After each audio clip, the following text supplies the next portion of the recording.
पूर्व मंत्री व वरिष्ठ कांग्रेसी नेता करण सिंह दलाल ने पलवल में शहरी बूथ कार्यकर्ता सम्मेलन को संबोधित करते हुए बूथ लेवल कार्यकर्ताओं को विधानसभा चुनाव जीतने का मूल मंत्र बताया। उन्होंने कार्यकर्ताओं को कहा कि वे 9 सितंबर को अपना नामांकन दाखिल करेंगे और सभी कार्यकर्ता पूरी तैयारी से चुनाव की तैयारी में जुट जाएं। पलवल के मोनार्च बैंक्वेट हॉल में शहरी बूथ कार्यकर्ता सम्मेलन में पूर्व मंत्री करण दलाल ने कार्यकर्ताओं को संबोधित करते हुए कहा है कि उनका ये 8वां चुनाव है, लेकिन जितना जोश इस बार देखने को मिल रहा है पिछले 7 चुनावों में कभी इतना जोश देखने को नहीं मिला है। अब की बार जनता अपने आप चुनाव लड़ रही है। उन्होंने कहा है कि आगे आने वाला समय कांग्रेस का और आम जनता चाहती है कि प्रदेश में कांग्रेस की सरकार बने और कांग्रेस की सरकार में सबसे ज्यादा हिस्सेदारी पलवल की होगी। उन्होंने कहा है कि अब की बार कांग्रेस की सुनामी चल रही है और पलवल में जो आज के बूथ कार्यकर्ता सम्मेलन इतने विशाल रूप से आयोजित हुआ है, यह इस बात का प्रतीक है कि कांग्रेस इस सीट को बड़े अंतर से जीतने वाली है। उन्होंने बूथ एजेंटों को चुनाव जीतने की गुर भी सिखाई है ताकि भाजपा की साजिश बेनकाम रहे। चुनाव की तारीख में बदलाव को लेकर उन्होंने कहा कि बीजेपी हार की बौखलाहट से घबराई हुई है, लेकिन हम चुनाव के लिए इस बार पूरी तरह से तैयार है। उन्होंने कहा कि 2500 चुनाव आवेदन आना बहुत बड़ा रिकॉर्ड है और पार्टी के जो शीर्ष नेता हैं वे सभी अपने अपने चहेतों को टिकट दिलाने के लिए नाम आगे कर चुके हैं, लेकिन जैसे ही चुनाव आएंगे सभी एकजुटता में चुनाव लड़ेंगे। हुड्डा पर हुई ईडी की कार्रवाई का विरोध करते हुए उन्होंने राजनीतिक साजिश करार दिया है और कहा है कि हम सब इस बार डटकर विरोध करेंगे और इन चुनावों में भाजपा ढूंढी भी नहीं पाएगी। सम्मेलन किया है और किस तरह की तैयारी है आगे चुनाव की और कैसा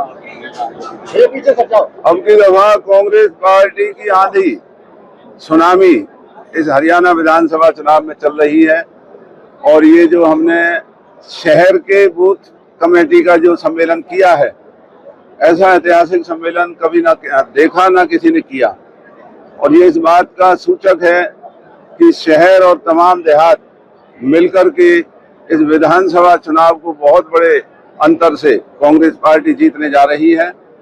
जितना जोश मैं इस चुनाव में देख रहा हूँ, ये मेरा 8वां चुनाव है, इतना जोश छत्तीस बिरादरी के अंदर कांग्रेस के लिए पलवल के अंदर मैंने कभी नहीं देखा। तो ये पलवल के लिए बहुत ही शुभ संकेत है। आने वाली तरक्की और रोजगार जो इस इलाके का इंतजार हो रहा है, उसे हम सब साथी मिलकर के पूरा करेंगे। चुनाव की तारीख बढ़ी है, क्या लगता है कुछ फर्क पड़ेगा इससे? बीजेपी घबराई हुई है, संविधान की मर्यादाओं से छेड़खानी हो रही है। जो चुनाव को पीछे हटाया है ये बीजेपी की घबराहट को जाहिर कर रहा है, लेकिन हम इस बात से बिल्कुल पीछे नहीं हट रहे हैं। हमारे कार्यकर्ताओं के और हौसले मजबूत हुए हैं और अब इस चुनाव प्रक्रिया में आने वाली 9 तारीख को मैं पार्टी की तरफ से नामांकन भरने का काम करूंगा और तमाम इलाके के लोग इसमें संग चल करके पार्टी को भी और इलाके को एक अलग से ऐतिहासिक नामांकन यात्रा बना करके साबित करेंगे। किस तरह के मूल मंत्र दिए आज जीत के लिए कार्यकर्ताओं? क्योंकि बीजेपी शहरों में नकली वोट डलवाना और गैर कानूनी ढंग से वोट डलवाना, पैसे और दारू का लालच देना, तो हमने वही सारी बातें बताई हैं कि अब की दफा बीजेपी की कोई भी इस तरह की चालाकी को हम कामयाब नहीं होने देंगे। हमारे कार्यकर्ता साथी हर बूथ पर डट के रहेंगे, जम के रहेंगे। टिकटों को लेकर जो मुकाबला फंसा हुआ, पेच फंसा हुआ, दोनों ही पार्टी कोई भी चाहे कांग्रेस हो चाहे बीजेपी कोई भी घोषित नहीं करे। आप लगातार चुनाव प्रचार में लग रहे हैं। उधर शैलजा ने भी 90 विधानसभाओं में जो लिस्ट है वो कांग्रेस इलेक्शन कमेटी को घोषणा भी कर दी है, आपने घोषणा भी कर दी है, नॉमिनेशन भी डाला।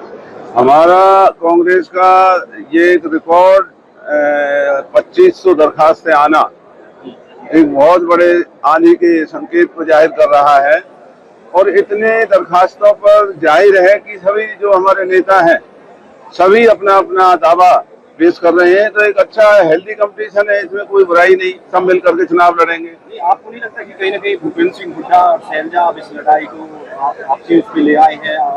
सम्मान सम्मान को लेकर किस तरह से लिस्ट हाईकमान को दी जा रही है अलग अलग?